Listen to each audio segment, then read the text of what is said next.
Olá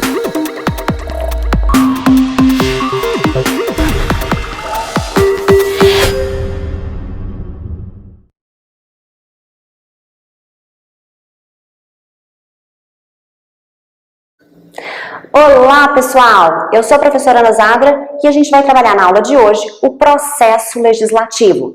A gente vai ter que dividir em duas partes porque é bastante coisa para falar, né? Vamos lá!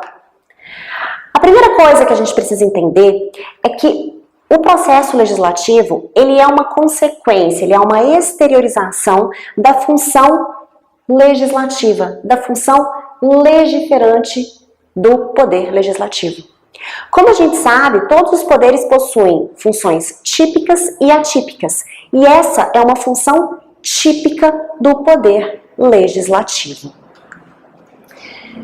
Outra coisa que a gente precisa entender é que esse processo legislativo, ele vai abarcar todos os atos normativos primários. O que são atos normativos primários? São aqueles que decorrem diretamente da Constituição. Outra coisa que a gente precisa também entender é que quando a gente fala em processo, eu estou me referindo a uma sequência de atos, eu estou me referindo a uma sequência de ações, né? Atos e aprovações de diversas ações que vão ensejar na criação daquele ato normativo primário. Onde que a gente vai achar a regulamentação ou onde que a gente vai achar quais são esses atos normativos primários? No artigo 59 da Constituição. O artigo 59, ele vai falar o seguinte: o processo legislativo compreende a elaboração de emendas à Constituição. Que mais? Leis complementares. Que mais? Leis ordinárias. Leis delegadas, medidas provisórias e decretos legislativos. Além disso, a gente inclui também as resoluções. Como que vai ser esse processo legislativo?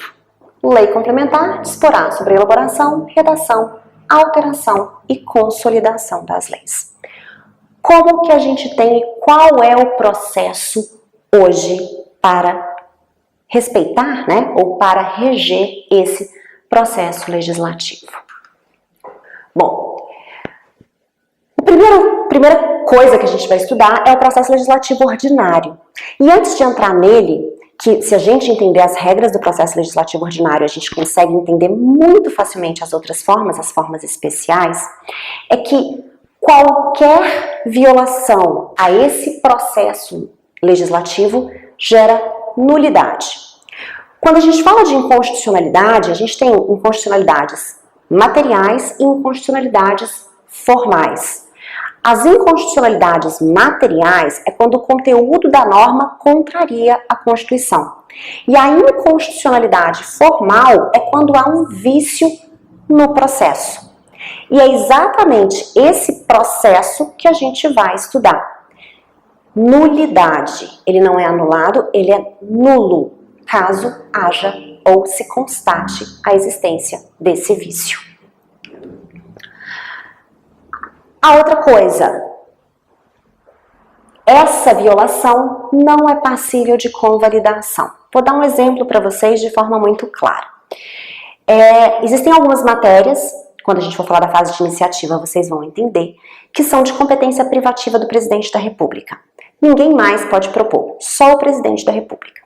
Vamos supor que, por um acaso, um deputado crie esse projeto de lei, apresente no Congresso, o Congresso aprove e, posteriormente, o presidente sancione. Afinal de contas, se o presidente sancionou, o presidente concordou. Existe problema nisso? Existe. Existe porque a Constituição disse de forma muito clara que sobre aquela matéria só o presidente poderia dispor. Ah, professora, mas é só uma bobagem, passou por todo o processo, o presidente convalida, ou seja, ele concorda, ele aceita aquelas normas. Não adianta, gente. Esse vício não aceita convalidação. Tá errado, nulo, crie uma nova norma, se for nesse caso, elaborada e iniciada pelo presidente da República. Além disso, o nosso processo legislativo, ele é indireto e representativo. Indireto por quê? Porque a vontade popular, ela é representada através, ou ela é feita, ela é manifestada através dos representantes do povo, senadores e deputados, no Congresso Nacional. Então, ela é indireta, porque não é a população que faz essa proposta de imediato, e ele é representativo. Eles nos representam durante o processo legislativo. Como que a gente classifica o processo legislativo? A gente vai classificar em ordinário, como eu falei com vocês, a gente vai começar por ele. A gente tem o processo sumário e o especial. Gente, na verdade verdadeira, a gente precisa entender muito bem o ordinário e o especial. Porque o sumário nada mais é do que o ordinário mais rapidinho. Nada mais é do que, a pedido do presidente da República, se exige uma maior velocidade no processo de aprovação legislativa, no processo legislativo. Então, eu quero que vocês foquem muito nessa parte do processo ordinário e depois em cada uma das formas de aprovação no processo especial, tá bom? A gente vai falar sim do sumário, mas ele é bem facinho de entender. Começando então, processo legislativo ordinário. Quais as leis ou quais os atos normativos primários que vão se submeter a esse processo legislativo ordinário? Uma resposta: leis ordinárias. Todas as outras formas normativas, todos os outros atos normativos que a gente viu no artigo 59, eles vão ser regidos por procedimentos especiais. As leis ordinárias vão ser regidas pelo processo legislativo ordinário, ok? Onde que a gente, ou qual a regra, como que ele é dividido? Ele é dividido em diversas fases e a primeira delas, o start, o pontapé inicial, vai ser com a fase de iniciativa. Nessa fase, eu vou entender quem pode propor uma lei e eu preciso obedecer de forma muito clara as regras impostas na Constituição sobre pena de nulidade. Onde estão as regras gerais? Onde está a regra geral sobre competência para iniciativa de uma lei ordinária? A regra está no artigo 61. É uma competência comum. E ela dispõe, o artigo dispõe da seguinte forma: a iniciativa das leis complementares e ordinárias cabe a qualquer membro ou comissão da Câmara dos Deputados, do Senado Federal ou do Congresso Nacional, ao Presidente da República, ao Supremo Tribunal Federal, aos tribunais superiores, ao Procurador-Geral da República e aos cidadãos, na forma e nos casos previstos nessa Constituição. Então, a gente tem como norma geral a regra do artigo 61, que todo mundo pode propor. A gente tem aqui que várias pessoas vão poder propor sobre matérias gerais. Porém, algumas matérias, elas têm, na regra de iniciativa, uma competência concorrente. Como assim? É quando mais de uma pessoa pode propor matéria sobre um tema, criação de uma lei sobre um tema específico. Não é todo mundo, mas não é uma pessoa só, não é uma competência privativa. Eu tenho, por exemplo, o Presidente da República e o Procurador-Geral do Ministério Público para propor regras com relação à organização do Ministério Público. É concorrente, não é só uma pessoa, não é só um ente, mas a gente tem aqui duas pessoas ali com essa competência para iniciar o processo. Aqui é só iniciar, gente. É só dar o pontapé. É só propor aquela norma, tá? Competência privativa é aquela em que só uma pessoa pode dispor sobre a matéria. Só uma. Só o presidente pode dispor sobre ou propor matérias, questões envolvendo segurança nacional. Ok? Ele, como chefe supremo das Forças Armadas, ele pode propor. Só ele pode propor. Perfeito. Mas ninguém, qualquer outra pessoa que fizesse essa proposta, vai acabar por gerar uma nulidade desse projeto de lei. E por fim, a gente tem a iniciativa, dentro da fase de iniciativa, a iniciativa popular que vai ser manifestada, né, que pode ser utilizada tanto para propor uma lei ordinária ou lei complementar, que aí seria o procedimento especial, e essa proposta, essa iniciativa popular, ela é uma manifestação da democracia direta. Em regra, a gente é representativo, a gente tem uma representação no Congresso.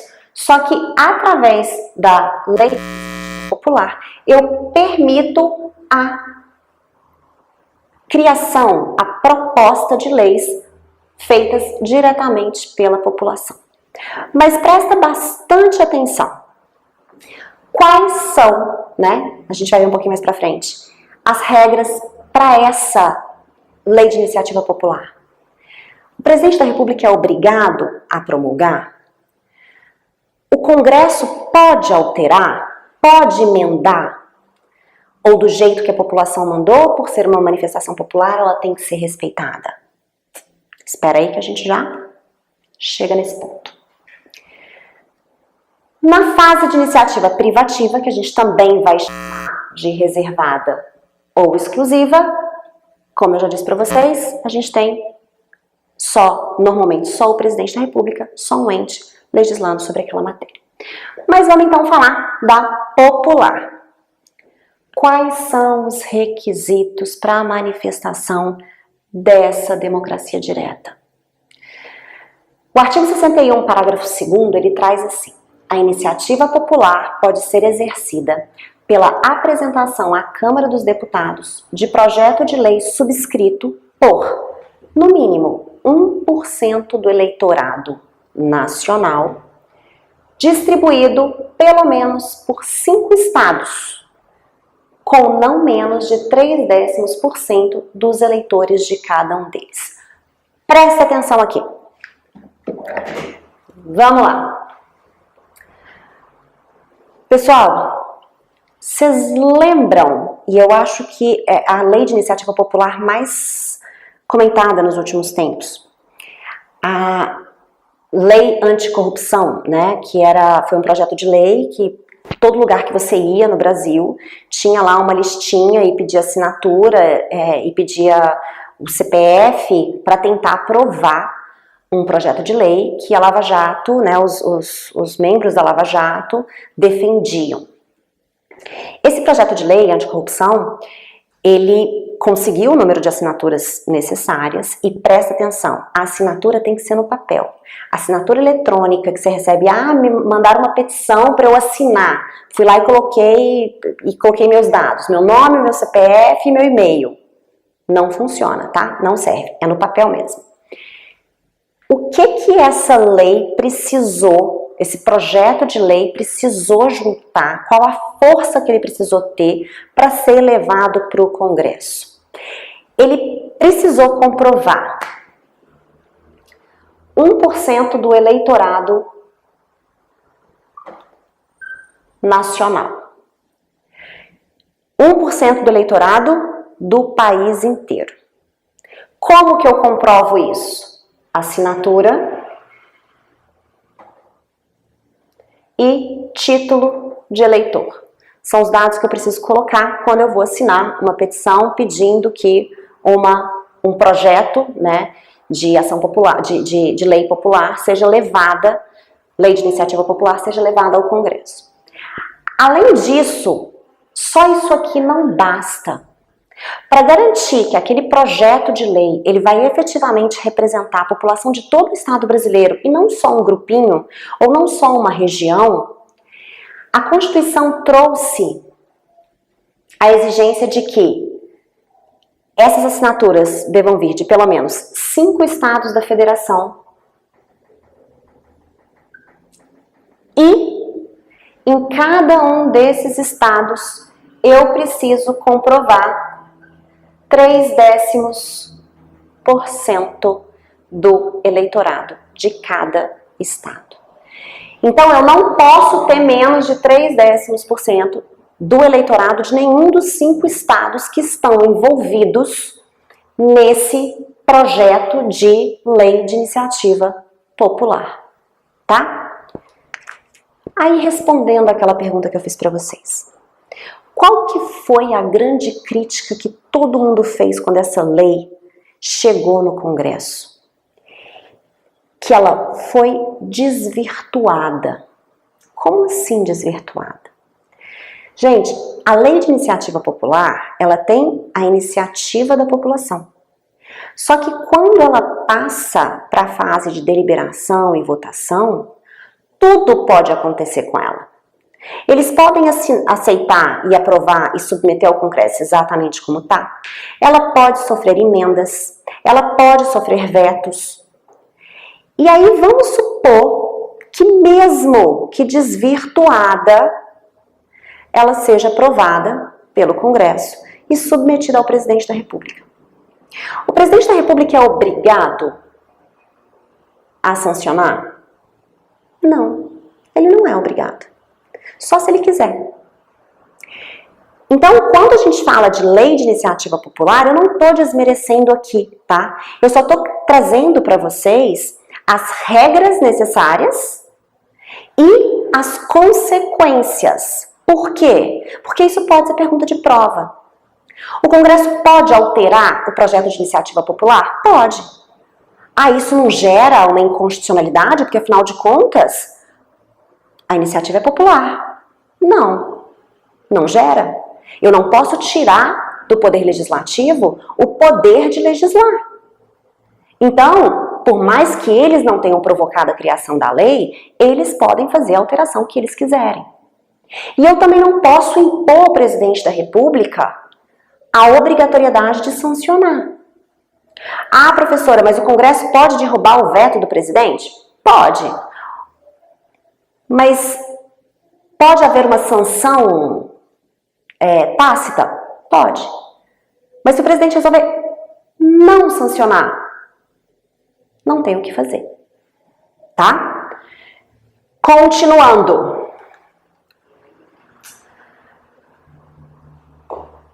O que a gente tem, então, de forma clara, dentro do procedimento legislativo ordinário de competência privativa? Parece que eu não ia falar, né? Parece que eu ia deixar só os dois pontos. Não, é privativa, é exclusiva, mas a gente vai trabalhar ela aqui. Qual é a regra? Primeiro, a não observância gera vício de iniciativa que não pode ser convalidado. Já falei isso hoje. As regras de competência privativa do presidente da República estão no artigo 61. O que é de competência privativa do presidente da República? Só ele pode propor esta lei. Fixem ou modifiquem os efetivos das Forças Armadas. Falei já, ele como chefe supremo das Forças Armadas, só ele pode propor esta lei, mais ninguém. Além disso, que disponham sobre criação de cargos, funções ou empregos públicos na administração direta e autárquica ou aumento de sua remuneração. B. Organização administrativa e judiciária, matéria tributária, mas presta atenção, e orçamentária, serviços públicos e pessoal da administração dos territórios. Gente, por que eu pedi e por que eu grifei ali a questão da matéria tributária? Porque aqui eu estou falando de leis federais. Porque os estados e os municípios também podem dispor sobre matéria tributária. Eles vão criar, né, as normas específicas com relação aos impostos, aos tributos que a própria Constituição atribuiu competência a eles. Então, essa competência privativa vai ser com relação à matéria tributária federal. Outra questão que eu chamo a atenção para vocês. Quando a gente fala de servidores públicos da União e território, seu regime jurídico, provimento de cargos, estabilidade e aposentadoria, o que a gente tem que tomar cuidado? E por que aqui está em negrito? Porque apesar da gente atribuir ao presidente todas as regras, ou a iniciativa para todas as regras envolvendo servidores públicos da União e territórios, se a gente está falando, por exemplo, dos membros do Poder Legislativo, a remuneração deles, as regras envolvendo a remuneração e o salário vão ser de competência também do Congresso Nacional, através de suas resoluções. Então aqui eu estou falando dos servidores públicos da União, eu estou falando daqueles ligados diretamente à administração pública direta, tá? Autárquica e fundacional. Continuando. Além disso, organização do Ministério Público e da Defensoria Pública da União, bem como normas gerais para a organização do Ministério Público e da Defensoria Pública dos Estados, do Distrito Federal e dos territórios. Cuidado! Por quê? Porque existe um Ministério Público que não é nem o federal e nem o estadual. Hein? Como assim? Gente, dentro do Tribunal de Contas da União existe uma carreira, tá? Ligada ao Ministério Público do TCU. Existe inclusive uma crítica a essa terminologia e muita gente alegando que não é Ministério Público, mas são cargos diferentes dentro do TCU e dentro do TCU ele é considerado um procurador, um membro do Ministério Público do Tribunal de Contas da União. E para reger as matérias relacionadas ao Ministério Público do Tribunal de Contas da União, o presidente não tem essa competência privativa, a competência é do TCU, tá bom? Então tá excluída, por isso que eu coloquei aqui em negrito essa competência, porque aqui nem fala, né, diretamente, aqui deixa União e dos Estados e exclui o do Tribunal de Contas da União. Perfeito? Só uma pegadinha que pode cair aí. Outra coisa, criação, estruturação e atribuição dos ministérios e órgãos da administração pública. O que é criado, tira o ministério, bota outro ministério, eu não quero 40, eu quero 39. Aí cada presidente vai propor, né, vai propor a lei de organização do seu estado, do seu governo. Além disso, militares das Forças Armadas, seu regime jurídico, provimento de cargos, promoções, estabilidade, remuneração, reforma e transferência para reserva. Outra questão importante é que as leis orçamentárias, todas elas são de iniciativa do presidente da República. O que é lei orçamentária? Plano plurianual, lei de diretrizes orçamentárias e o orçamento, a lei orçamentária anual, tá? A LOA.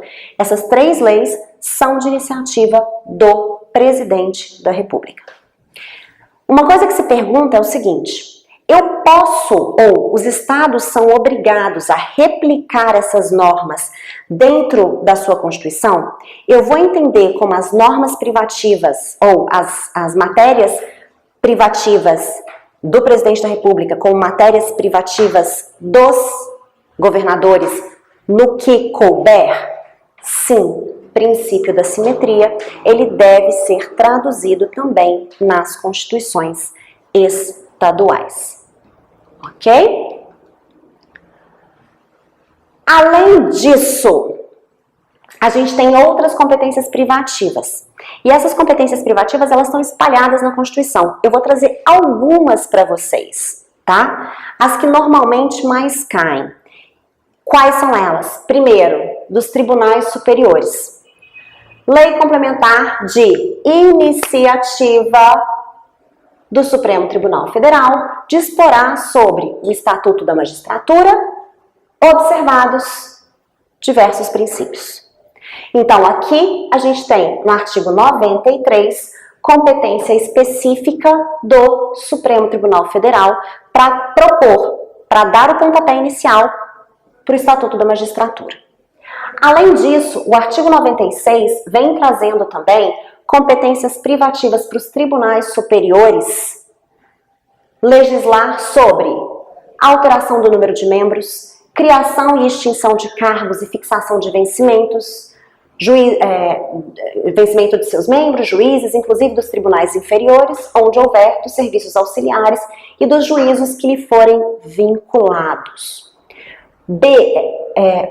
Esse aqui repetiu, desculpa, gente. Forem vinculados, tribunais inferiores onde houver. C, a criação ou extinção dos tribunais inferiores. E D, a alteração da organização e da divisão judiciária. Isso é norma que compete privativamente Supremo, Tribunal Superior, Tribunal de Justiça, competência privativa. Bom, gente, vamos finalizar por aqui. Na próxima aula, a gente continua com o processo legislativo.